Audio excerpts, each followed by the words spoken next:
All right.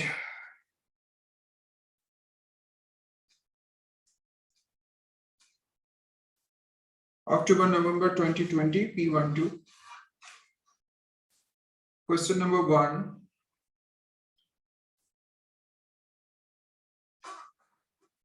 State what is meant by HTML. So originally they meant hypertext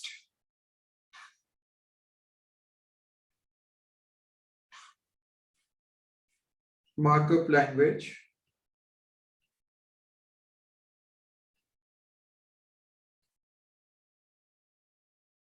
Hypertext markup language.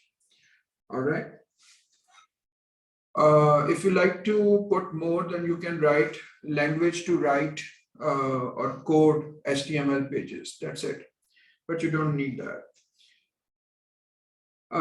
She uses hexadecimal color code 43B7F0 as background color for her website. State whether background color is an example of structure or presentation. Obviously, it is basically presentation of the web page. The hexadecimal color code 43, this is 1 byte. We know that every 2 digits are basically 1 byte. 1 hexadecimal digit takes 4 bits. Okay, it takes 4 bits. So this is 1 byte per 2 hexadecimal digits. So these are 3 bytes. So it says that 43B7F0 is stored in 3 8-bit registers. Give the 8-bit binary value for each part of the hexadecimal code. This is 4, this is 3, this is B. B is basically 11 and 7. Then this is F. F is basically 15 in base 10. And then it is 7. So this is 1, 2, 4, 8. This is 4. This is 1, 2, 4, 8. This is 3. 1, 2, 4. This is 7. 1, 2, 4, 8. 8, 9, 10, 11. Okay. And then we have got F0. So this is 1, 2, 3, 4, all zeros. And F is 15. 1, 2, 4, 8. 8 and 4, 12 plus 2, 14 plus 1, 15. So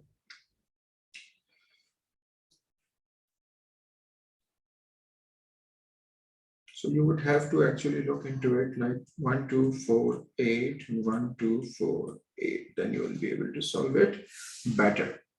Now, Tina uses a microphone to record a welcome message for her website. State whether the microphone is an input device or output device. Obviously, it is an input device. She wants to compress the recording to make sure that the file is as small as possible for the website. Identify which type of compression she use and describe how this would compress the file for the website.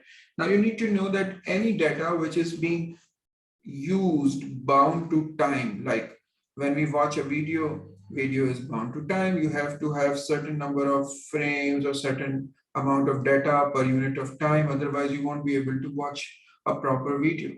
Similarly, if you are talking and if you are listening to something or maybe a recording or maybe anything, so that sound will also be time bound. So whenever the time bound data that we have, mostly the compression is lossy. So we use lossy compression, but it does not mean that it is necessary to use lossy compression. You can use lossless compression as well, but for videos and sound, mostly like MP3 and all, they use lossy compression. So I will be going with lossy compression. This is lossy compression. So whenever you are describing a process that is done by the computer, we always start with the sentence that it is using an algorithm. So that gives you 1 mark out of whatever the number of marks that you have. So an algorithm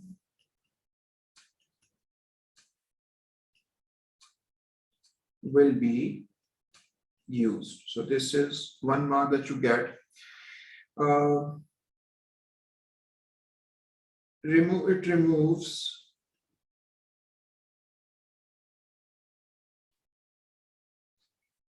unnecessary data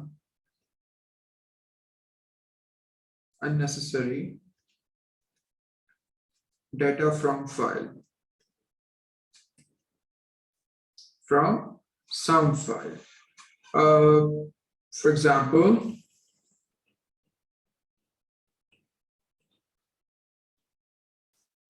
data that humans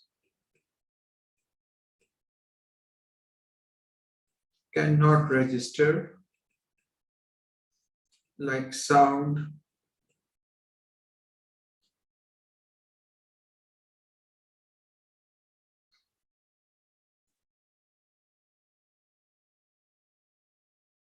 you don't have to write much. Okay, like sound, any low beats or notes when high notes are played,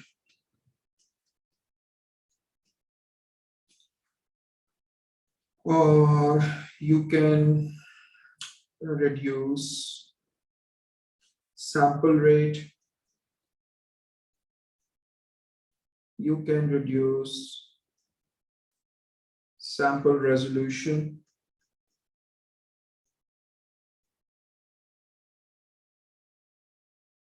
and data in lossy compression is permanently removed and it cannot be recovered. Okay, so this is for lossy compression. Now, you have two benefits of compression, the file for the website. Remember that compression is done for two purposes, so that the file could take less space as compared to original file space over the storage, and the file, because of its shortened size, could be transferred fast over the internet. Okay, so benefit number one, fast upload for the developer to the website. Benefit number two, fast download for the user from website, and it takes less storage space over the disk. Okay, so these are the benefits. All right. Tina takes the TLS protocol in her, remember SSL and TLS protocol for encryption and data transmission. It helps system to transmit the data, authenticate users and the servers, and then it enables encryption and decryption and transfer of data in secure mode. So this is TLS and SSL. So they are in particular talking about TLS. TLS is a higher version and it is better. Okay, so Tina uses better than SSL. Tina uses the TLS protocol in her website when selling tickets to people for different charity events. This makes sure that their personal data is transmitted securely. Identify two layers. We have got two layers in TLS. One is called handshake layer.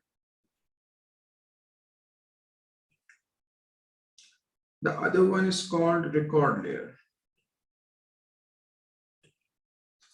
Okay, handshake layer and record layer. Explain how the data is sent securely over the TLS protocol. They are basically asking about session key, symmetric key encryption. Okay, so we have to describe that. So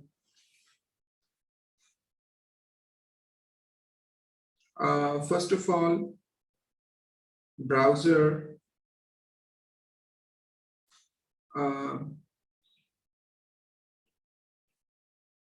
request a secure connection to server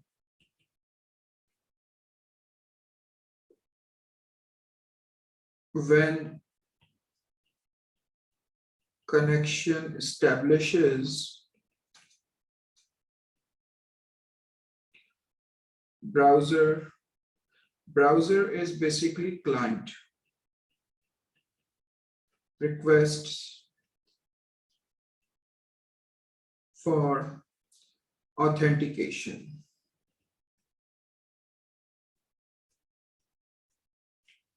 Authentication as in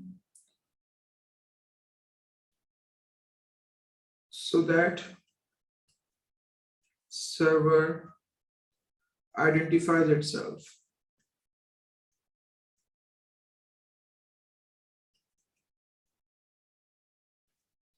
Server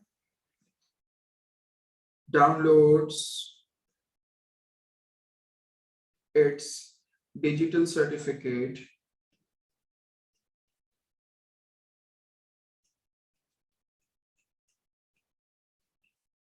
browser gets certificate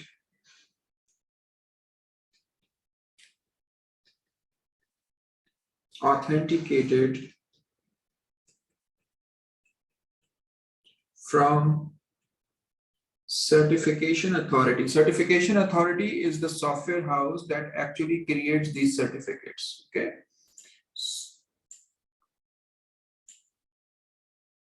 Those basically companies, those software houses which create digital certificates are called certification authority. I told you that every certificate has got manufacturer names, owner's name, expiry, date of creation and all. So when the certificate is downloaded from the server, the browser goes to certification authority and asks if this is actually the certificate made. We will actually write in points. In computer, it is absolutely okay. In fact, I was advised by one of the examiner. He was actually training all the teachers. So I was there. So he asked me to ask my students to write answers in bullet point. That is much better. Okay, browser gets certificate authenticated from the certification authority. The certificate will be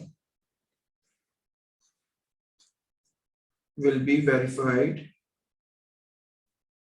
So we have already discussed about it. Okay, now browser generates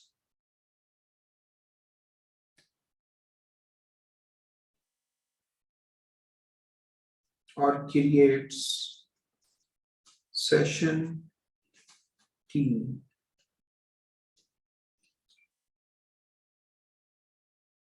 and session key is encrypted using server's public key.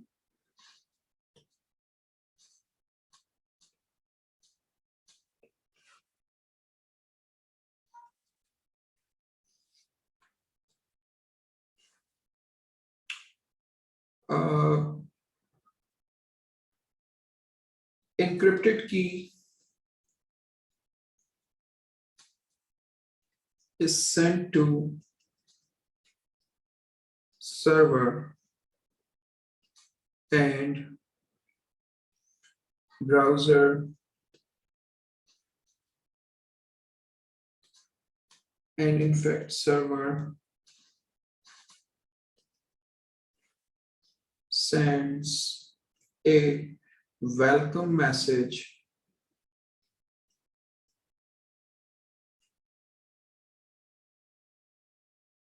encrypted using session key to start usual communications. All right, and then encryption method will be the symmetric. Symmetric encryption is used. All right. Padlock and HTTPS appear. Okay, so this is what you have to write. So the browser, when you ask browser, how do you ask the browser to reach a server? You just put in your login, URL. Browser first goes to that server, belongs to that URL, and asks the server if it is the original server. If it is an authenticated server in return downloads its certificate over the computer from where the browser is. Browser has arrived. Now browser takes that certificate and goes to that particular software house where the certificate was actually created. Then browser gets it authenticated, validated. Then browser generates a session key and then encrypts that session key with the public key of the server that was the part of the certificate that was downloaded. And then that encrypted key is sent over to the server. Server uses its private key to decrypt the message and finds that session key, and then uses that session key, encrypts its first message called welcome message and send it out to the browser. Browser then uses the same, yes. Browser uses the same key and decrypts it. Once that happens properly, then the usual communication starts. And you see the padlock and the HTTPS thing. Tina is concerned about security threats to her website. Identify 3 security threats to her web server that Tina might be concerned about. So this is related to the website, not the individual. So phishing, farming should not be used. Rather, hacking,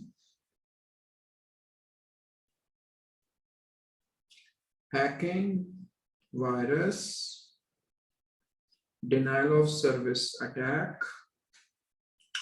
malware, etc.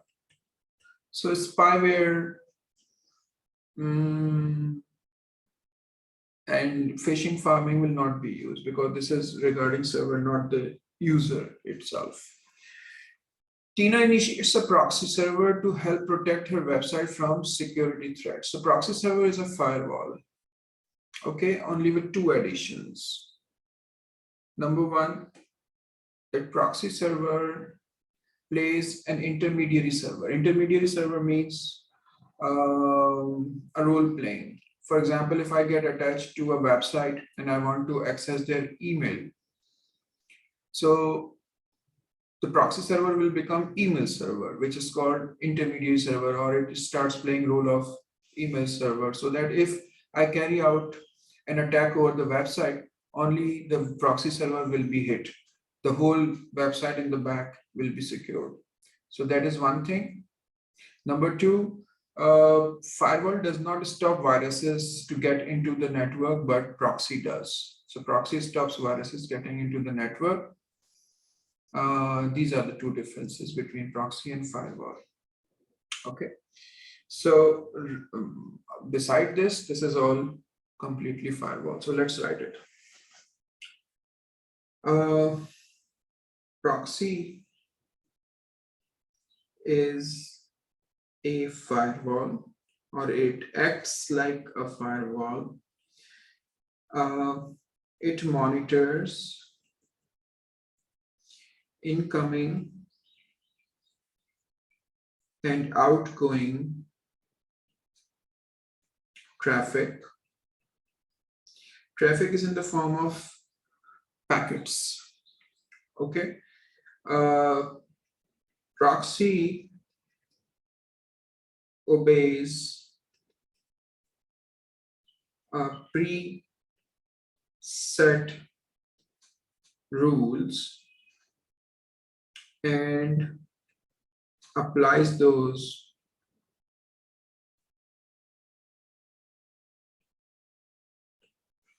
over the packets, over the inbound and outbound packets.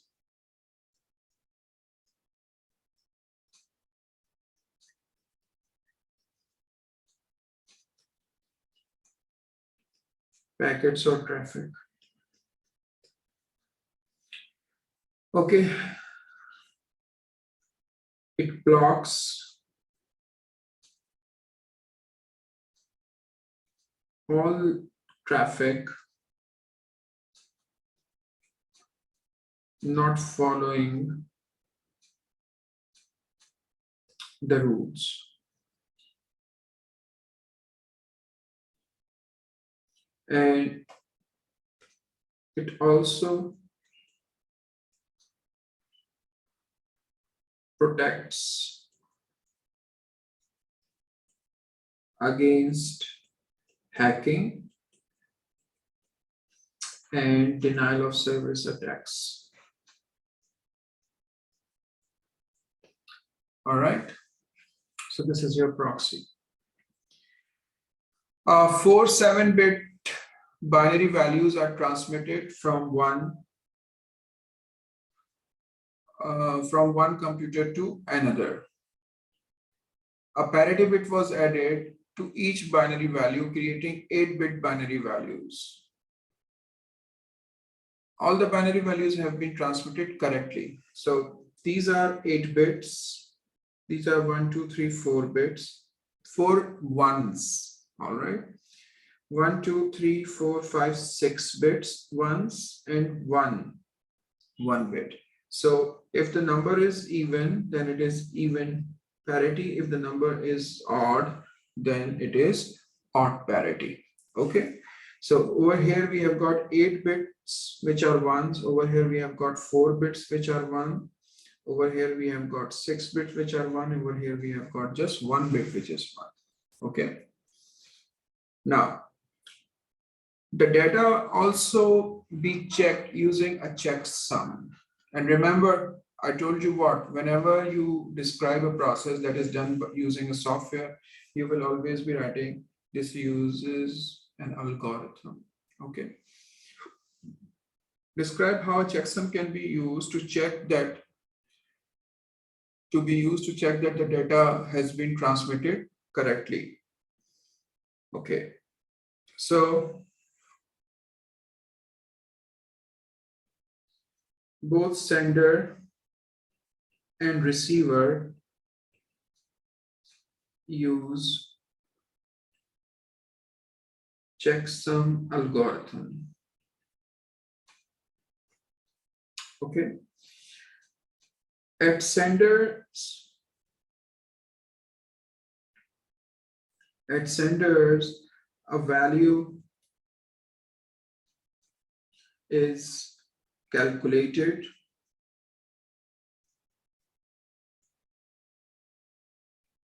sum. All right. A value is calculated from the data block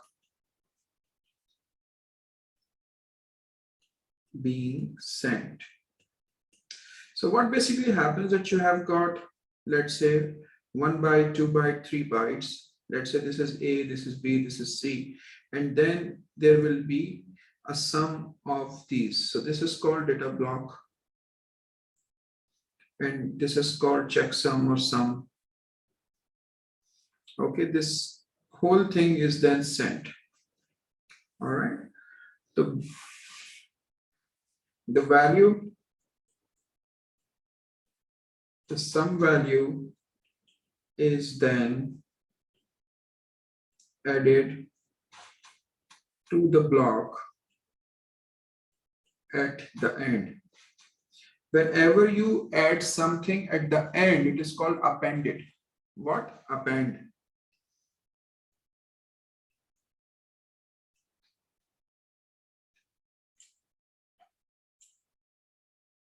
Okay, it is called what? Append. If you are actually putting a record or something in between, then it is called insert. If you are adding it always at the end, it is called append. All right, so this is appended. The sum is then added to the block at the end. Okay. At receivers,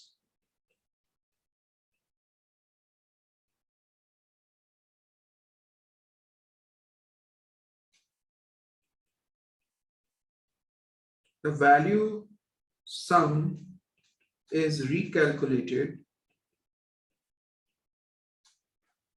and receivers sum is checked against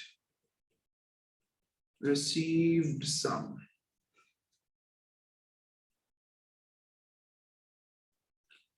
If the values match,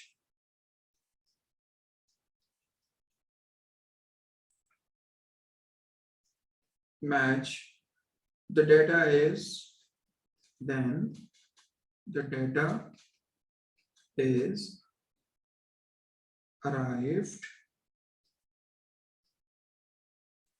correctly. Okay. All right. Alessandro has some important data stored on his computer. He's concerned about accidental damage to his data. Identify 3 ways that the data could be accidentally damaged. Now, accidental damage is your computer get crashed, your hard disk get crashed, your computer falls down, something hit it, someone steals your computer, snatch your computer, water spill, flood, any other natural disaster, or you as yourself, human error, delete the file accidentally or whatever. So these all are what? Accidental damages. So let's write about these accidental damages. So water spill, flooding, fire, human error, power failure, hardware failure, software failure,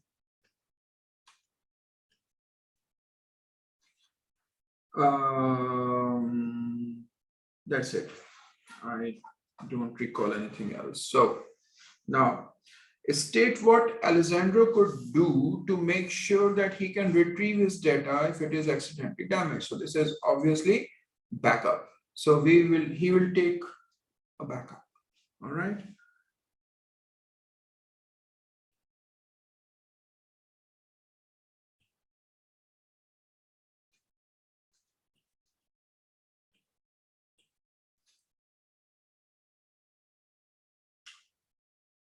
Alessandro uses SSD. SSD means SSD, solid state drive, means it does not have any moving parts, unlike your hard disk drive, which has got a platter which revolves and a head that moves back and forth. Those are mechanical drives because they have machine parts which are moving. So describe what is meant by SSD and how it operates. So SSD is basically solid state drive.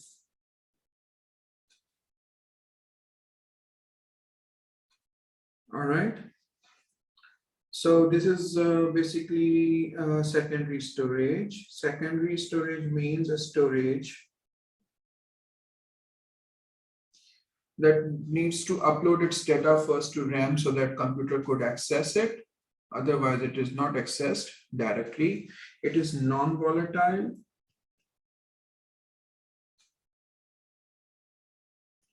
Volatility means when you have power, you can retain on the data. Otherwise, the data will be wiped out, as in your RAM. Your RAM is basically volatile. So as far as the RAM has supply of electricity, it can keep on data. As soon as the electricity is cut off, the data is gone. So you have to either save it to the secondary storage or you have to give up if it is volatile. So this is non-volatile. Even if you switch off your computer, cut off the power and all, the data remains. Okay. Now, sorry.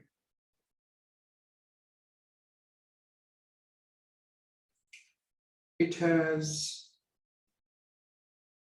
no mechanical parts.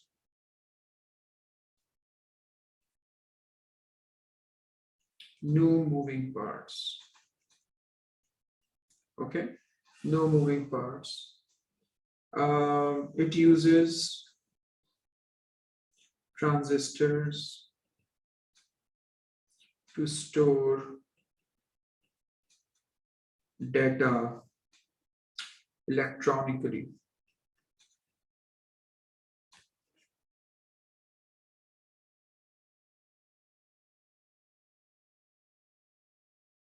It uses NAND and NOR technology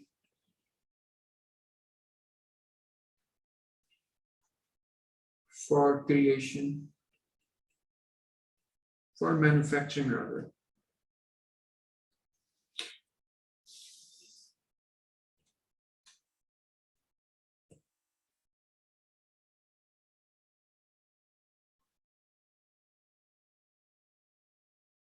Okay. Now, this is for your solid state drive. Now, some statements apply to more than one examples of the offline storage. Alessandro uses offline storage. Offline storages are those that you can detach and carry them with you. Portable storages. Okay, so if it is inside your chassis, inside your computer, like hard disk and SSD, you call them online because whenever they are required by the microprocessor, they are there. Okay, as far as detachable devices are concerned, they can only be accessed when they are attached to it. So such type of devices are called offline. So it is about CD, DVD and all. Okay. So a type of optical, so Blu-ray, CD, DVD, they all are optical. Has the largest storage, that is Blu-ray. Can be dual layer. So DVD is basically dual layer and Blu-ray can also be dual layer. Uses red laser, that is CD and DVD. Has the smallest storage, that is your CD stores data in spiral tracks. So they all have spiral tracks. Spiral tracks means something along these lines, spiral, spiral, spiral. Okay, so this is basically which question? Question number 3.